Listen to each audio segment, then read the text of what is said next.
News app.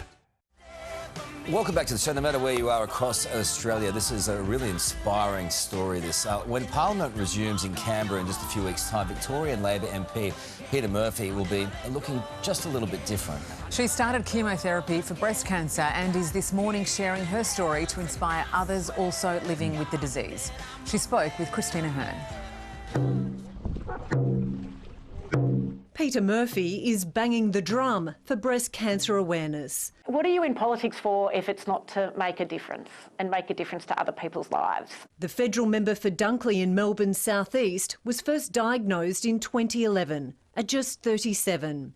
After a double mastectomy, she thought she'd beaten it, but it came back 8 years later, just days after she got elected to Parliament. What was that moment like? That was more shocking, I think, even than the first one, to be honest. This time, it had spread to what's called metastatic breast cancer. It's treatable, but incurable. What does your treatment involve now? Towards the end of last year, I just had to change from oral chemotherapy to intravenous chemotherapy, which is 3 out of 4 Fridays a week. And one of the consequences of that change is that your hair falls out. And I tried to do a bit up here and I got a little bit carried away and basically I had a landing strip down the middle of my head. Had to even it So up. I had to even it out. But instead of hiding away, Peter is speaking up for the thousands of others going through a similar journey who don't have the public profile. This is such a personal story. Why are you deciding to tell it?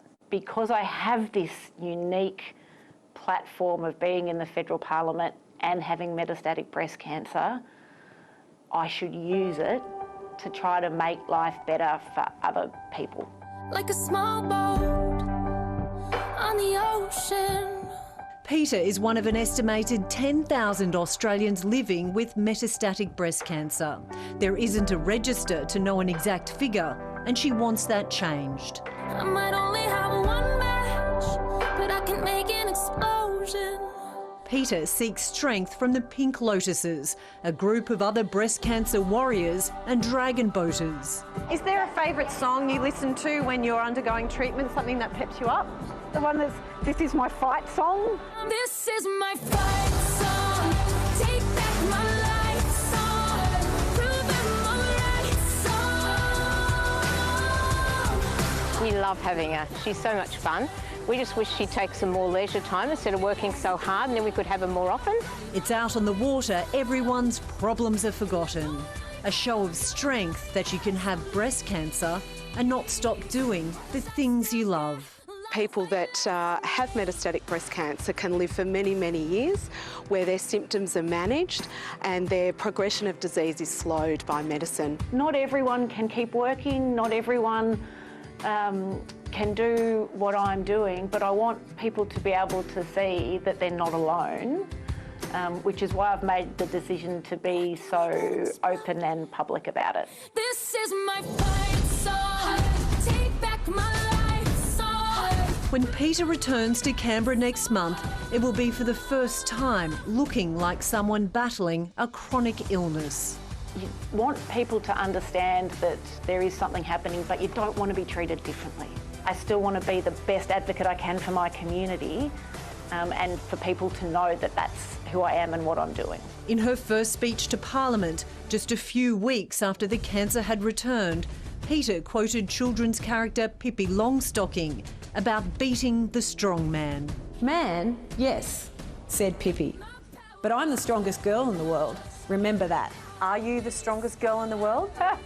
I strive to be. I don't think I am. I can name a whole bunch of women that are stronger, but it's an attitude, right? Not necessarily have to be attained. It's a way of looking at life. No, I've still got a lot of fire left in me. It's made me a bit emotional, actually. That's so beautiful. I've had Stunning story. 2 separate people this weekend tell me about Peter. And one of them is my beautiful girlfriend Paula, who was diagnosed with breast cancer a couple of years ago. I mean, she's good now, but it's just you need stories like Peter's to really inspire those who are going through such awful times.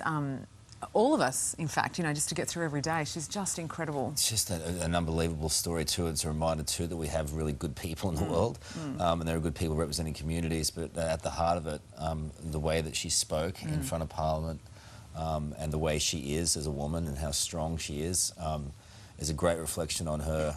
Just what a wonderful story. Yeah, Is your friend okay? beautiful. Yeah, she's really good. It's just such a, you know, it's so tough. What people go through out there. You never know, do you?